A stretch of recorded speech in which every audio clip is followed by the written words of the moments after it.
Welcome back sa aking YouTube channel. Para sa mga first time lang po na manood, please click mo na yung Jeremy's TV Manila.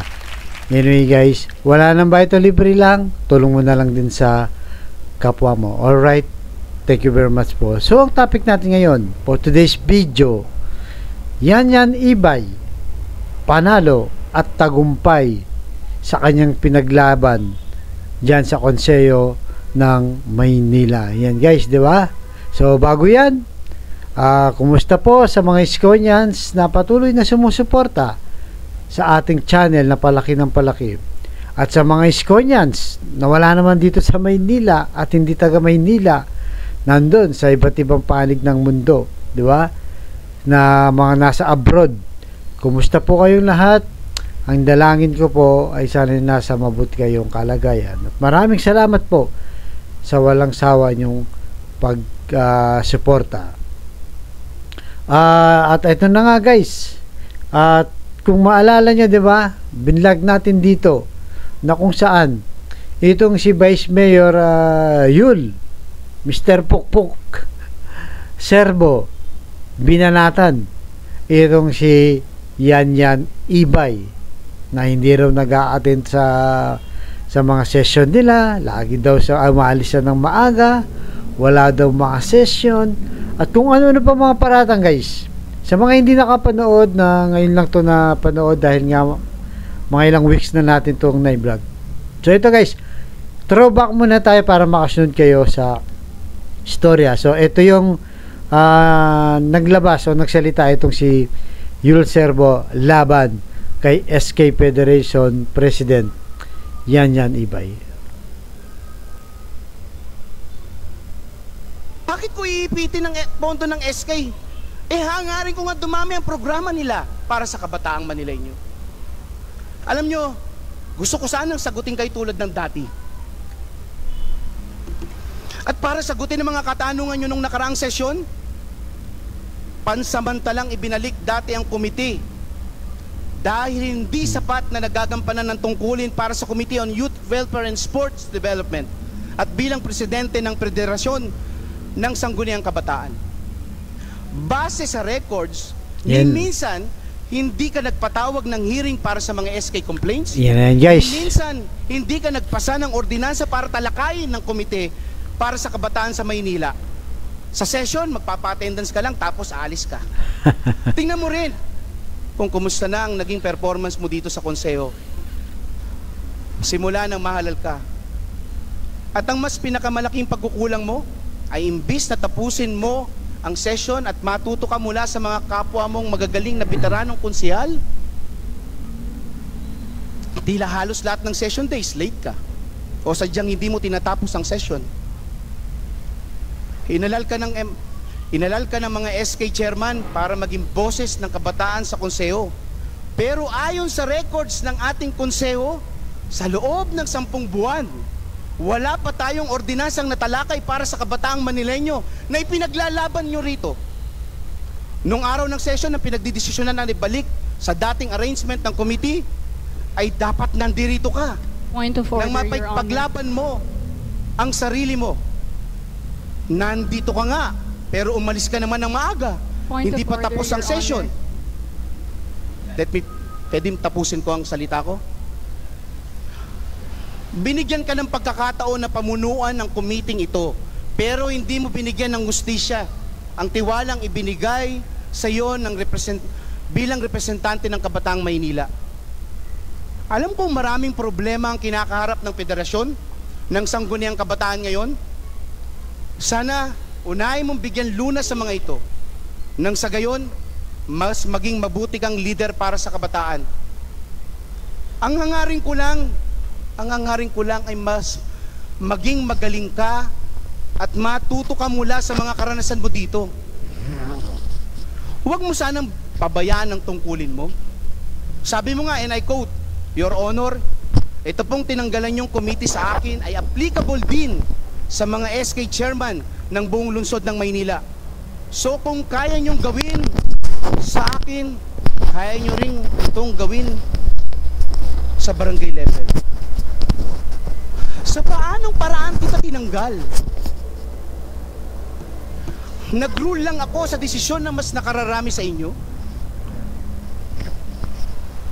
Naniniwala ako na kayo ang pag-asa ng bayan.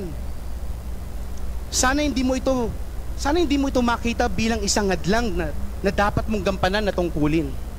Bagkus, pagkakataon ito para muling patunayan ang sarili mo sa mga kapwa mo SK.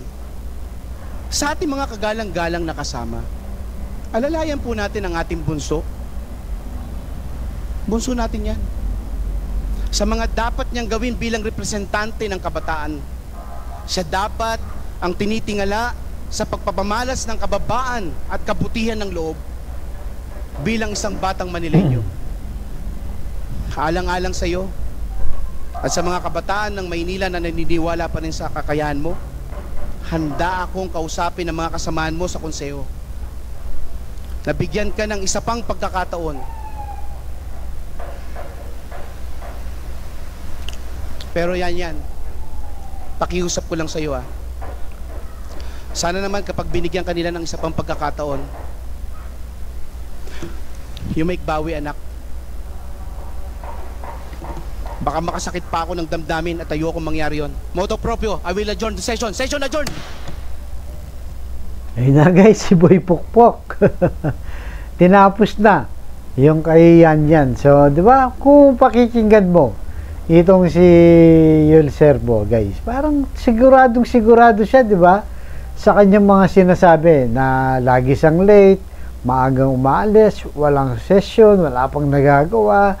Talagang napahiya talaga itong si Yan Ibay, di ba? Sa kanyang speech na kung saan ay gusto sanang magsalita itong si Yan Ibay, pero hindi na pinagbigyan, wala nang chance magsalita. Kaya tinapos niya na, di ba? Pinokpok niya na yung martilyo para lang wala na siguro mag-o-object pa sa kanyang sinasabi. So nakita naman natin guys, di ba?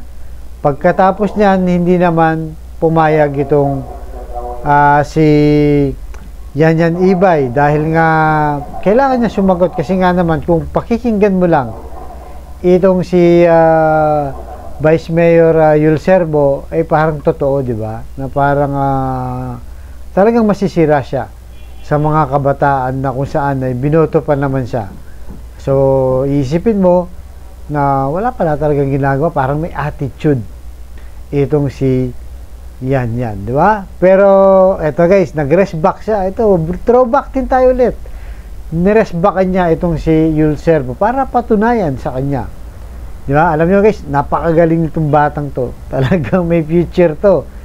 Hindi lang yung pang SK president. Pwede pa yung umangat yan. Baka pumalit yan someday sa pwesto ni Yul, di ba? O baka maging mayor pa yan o maging congressman. So narito yung rest back guys ni Yan Ibay na kung saan talagang pinaglaban niya yung kanyang ginawa at karapatan. Councilor Yan Ibay. Thank you po, Your Honor. I promise this won't take long. This will be max 10 minutes po. And again, I would just like to unequivocally refute all the baseless accusations thrown Point at of order, me. Your Honor. What is your point of order? Salamat po, Councilor Rod Lacsamana. Your Honor, parliamentary inquiry lang po. Councilor JTB Villanueva. Opo, narinig ko. Pero since Mang po ang aking sasalita. Rod Lacsamana, isang minutong pagpapahinga. Councilor Maki. Pinokpok na naman guys. tuloy ang sesyon, Ano na? kagalang-galang yan Ibay. Again, Your Honor, I would like to unequivocally refute all the baseless accusations thrown at me in last week's session po. So I have here everything that I have done for the City Council in the 8 months that I have been here. So I'm going to start off with the resolutions po. The first resolution is a resolution calling the Department of the Interior and Local Government for the deferment of implementation of the stringent requirements for the Sangguniang Kabataan Treasurers to their assumption of office. So because of this resolution po, ang TESDA po ay nag-reach out sa amin at sila po ay nag-formulate at nag-implement ng 2-day training para po hindi po mahirapan ng mga SK Treasurer dahil ang sinusuggest po na TESDA na training po ay 33 days, which if titignan naman po natin yung honorarium ng mga SK Treasurers, mga 1,000 pesos per month lang yun. Hindi po enough yun para po sila po ay magsagawa ng 33-day training. So, dahil po sa resolution na ito, 2 days na lang po yung naging training ng ating mga SK Treasurers at dahil din po doon nakapag-bonding ang mga SK Chairman at SK Treasurer at nabuksan po ang kanilang mga bank account. So ito po ang pinakaunang crucial na resolution na ginawa ko po para sa 12th City Council po ng lungsod ng Maynila. Ang pangalawang resolution naman po na aking ginawa is a resolution concurring with the 3-year Local Youth Development Plan for 2024 to 2026 as adopted and approved by the Local Youth Development Council of the City of Manila. Your Honor, ako po ang pinakaunang SK Federation President sa lungsod ng Maynila na gumawa po ng 3-year Local Youth Development Plan in the city. Ito pong Local Youth Development Plan na ito po ang Local Youth Development Plan po natin. Ito po ay pinagpuyatan po namin ng Manila Youth Development Council. So, ang pagsasaad po at pagsasabi na wala po akong nagawa para sa konsehong ito at para sa kabataan po ng lungsod ng Maynila ay nakakabastos hindi lamang po sa akin, nakakabastos po ito sa SK Federation. Yan guys, di ba? Napakatapang niya, no? At saka talagang yung sinasabi niya may hawak sa mga papeles na patunay na pinabubulaanan niya itong sinasabi ni Vice Pokpok, di ba? Na hindi totoo yan. Narito, kumpletos, recados. Ang tapang talaga ng batang to. Tsaka napakagaling. Alam niya yung trabaho niya, guys. Alam niya yung sinasabi niya. So, tuloy natin. Pati na rin po sa Manila Youth Development Council na binubuo po ng iba't ibang youth organizations at youth-serving organizations. Ang next na resolution naman po ay a resolution congratulating the Department of Health in setting a new Guinness World Record for the largest human lung formation. So, ito pong resolution po na ito at yung naganap po na human lung formation noong March po ay pinagtulungan po namin ng Manila Health Department kung saan po, actually kami pa po sa office namin po sa SK Federation, kami pa po yung nagrenta po ng truck at pumunta ng Mandaluyong para po i-distribute, kunin at i-distribute lahat po ng mga materials na nagagamitin sa human lung formation na ito.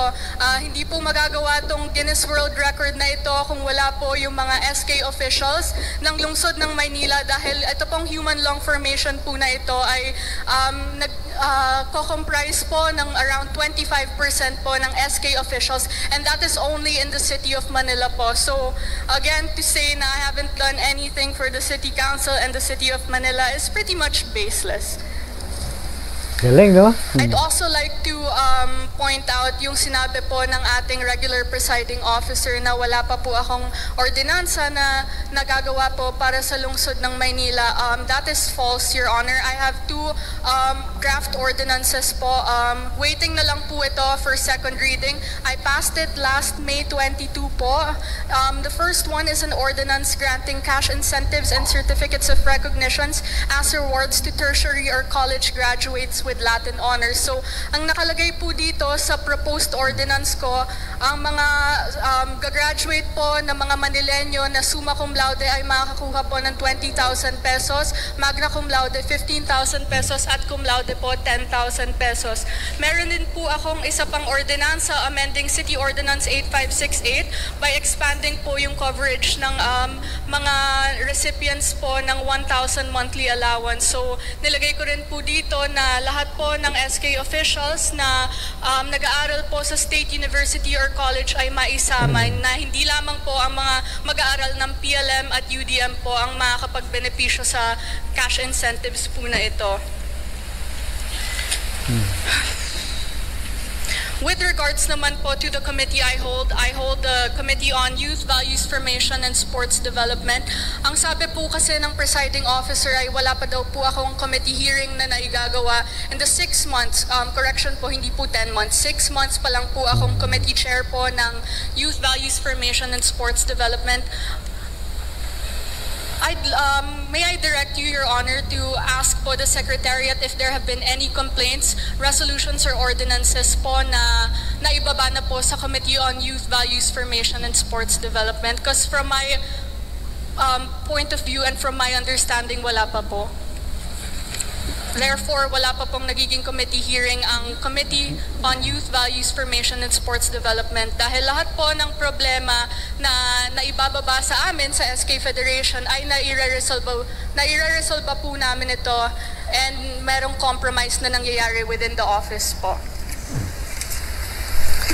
With regards to my attendance naman po, Your Honor, I think records will show that I am very much active in this August chamber. So, if you could kindly direct the Secretary to the City Council to upload the records on the Manila City Council page, that would be very nice po because records will show that I am pretty much active in this August chamber. And yung mga sinasabi po ng ating regular presiding officer na umaalis po ako, Your Honor, being an ex-officio city councilor in the City of Manila isn't my only function. I also function as the SK Federation President, meaning lahat po ng mga barangay sa Maynila ay binababaan ko po, all districts po ito. I am also a student of De La Salle University taking up a course in medical biology and a minor in marketing strategy, and I also intern for Metro Manila Health and Research Development Consortium. So, yung mga sinasabi po ng ating regular presiding officer na minsan umaalis po ako, Your Honor, I have other functions aside from being the ex-officio member of the 12th City Council. And I think naman po, kahit naman po umaalis ako, meron naman po akong nagagawa. And records will show that I have resolutions and ordinances that benefit the youth and cater to the youth. So, hindi ko po nagigets kung saan po nanggagaling yun. Because in all honesty, Your Honor, I am very much active in this August chamber and hindi ko po alam bakit ako yung napag-initan with regards to attendance po. So, I don't know, Your Honor, because hindi ko po alam kung hindi lang po ba ako nakikita ng ating regular presiding officer because in the 8 months po that I have been here, I'd like to say na I've seen Councilor Apple Nieto preside more than he has. So, I don't know if that's, hindi lang po nagtutugma yung schedule namin ng ating regular presiding officer.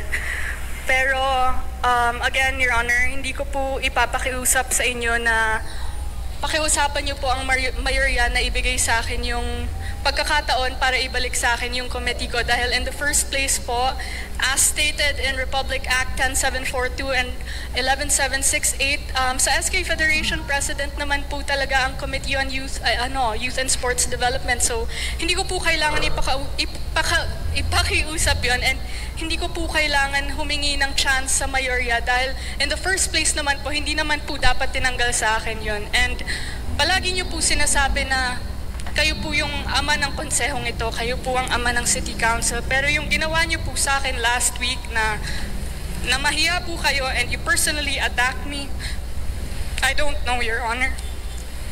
Hindi kaya gawin sa akin ng ama ko yung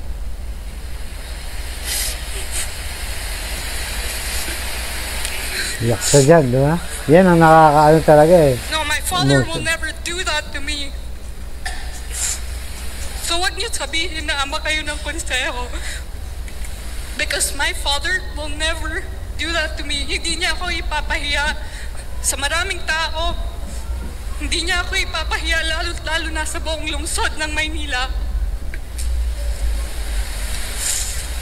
So parliamentary inquiry. Does the IRP supersede the Republic Act of the Philippines and the Philippine Constitution? Yes or no? So yun guys, napanood nyo, di ba? Talagang ang galing ni Yan guys, di ba? Parang Miriam Defensor na nung kabataan niya. Talagang pag nagsalita, ang galing pang mag-English nito. Di ba? Mas marunong pa nga ito kay Il Servo. Ang galing talaga, guys, di ba? Lahat ng sinasabi niya, meron siyang pinagbabasehan. Kaya nga talaga napakatapang nitong batang to. At saan nga ba talaga nagsimula yung bangay na yan, guys, di ba? Nagsimula yan dahil nga itong si Yan na to, kumampi kay Yorme, di ba? Nag-resign bilang majority, sumama sa minority. So, simula nun, pinag-iinitan na siya. At yun na nga, mismong si Il Servo, ang sabi niya, hindi niya tinanggal, sinunod lang niya ang boses ng nakakarami. So tinanggal pa rin siya guys, di ba? At dahil dyan, di ba? At dahil dyan, nagsampa ng reklamo sa DILG dahil ang DILG siya yung may hawak ng mga lokal na opisyal ng gobyerno. Kaya nilaban niya talaga yun guys. At dahil dyan sa video na yan, di ba? Nakita nyo naman na ano siya guys, na umiyak pa siya kasi talagang hindi niya kaya yung binastos siya at pinahiya siya. Kaya marami nakipagsimpat siya dyan guys, nag-viral yan. Talagang marami ang sumuporta sa kanya. At so yun na nga, yung buong Yormesco team nag-file nga ng reklamo dyan sa DILG. At ngayon guys, ito na, good news na. Actually, nung nakarang araw pa to, sinagot na ni DILG Secretary Benor Abalos yung kanilang reklamo at naglabas siya ng Memorandum Circular number 2024-128. So yung date ng ano guys, September kailan ba to? 4. So sabi dito, basahin lang natin guys, basahin lang muna natin. To all provincial governors, city and municipal mayors, presiding officers, and member of the Sangguniang Panlalawigan, Panlunsod and Bayan, DILG regional directors, the field officers, and others concerned. Sabi dito, subject, reminder to all local official and concerned on the mandatory membership as ex officio member in the local official bodies of the duly elected President of the Federation ng Sangguniang Kabataan at all levels, September 4, 2024. So, yun na nga guys, kasi nga, duly elected sa lahat ng barangay dito sa Maynila, ng mga chairman dyan, SK chairman, pinagbotohan. At ito nga itong nanalo, itong si Yan na Ibay, na kung saan di naman nasayang ang boto guys, nakita naman natin, di ba, kung gaano sa kagaling. Kaya yan ang sabi ng DILG. Sabi dito, Section 22 and Republic Act RA number 10742. Nabanggit din niya ito guys, doon sa unang ano natin, binlag natin. As amended of RA number 11768 mandates that the duly elected President of the Federasyon ng Sangguniang Kabataan or SK at all levels shall serve as ex officio member of the Sangguniang Kabataan at Sangguniang Panlunsod at Sangguniang Panlalawigan respectively and shall. So yun guys, be the chairperson of the Committee on Youth and Sports Development in said Sanggunian and regular member of the Committee on Education. Ayun guys, di ba? So, Barangay Sanggunian and Panlunsod and Livelihood, Health and Anti-Drug Abuse and Gender and Development. Serve as an ex officio member of the local school board, local council for the protection of children, local development council, local health board, and local tourism council, and local peace and order council. Underline R. So, ibig sabihin guys, pinagtitibay nito na mandatory na hindi siya pwedeng tanggalin kasi nga duly elected din siya. Kaya baka, guys, baka mamaya may maresbakan dito. Mga sampahan ng reklamo, di ba? Itong si Yul Servo, majority floor leader at saka yung mga pumirma pa dyan na kung saan ay tinanggal nila itong si Yan Ibay. So, talagang hindi sayang guys ang boto ng mga kabataan dito. Kaya supportahan natin. Malayo pa po ang mararating nito. So kaya guys, anong masasabi niyo dito sa pagkapanalo nitong si Yan Ibay na kinatigan ng DILG Secretary Benor Abalos. So galing, di ba? Talagang hindi siya napahiya guys, pinahiya man sa Niyul. Ngayon naman nasa kanya ang huling halakak. Alright guys, so hanggang dito lamang po. Baka nyo susunod kong vlog. Thank you very much. Manila, God first.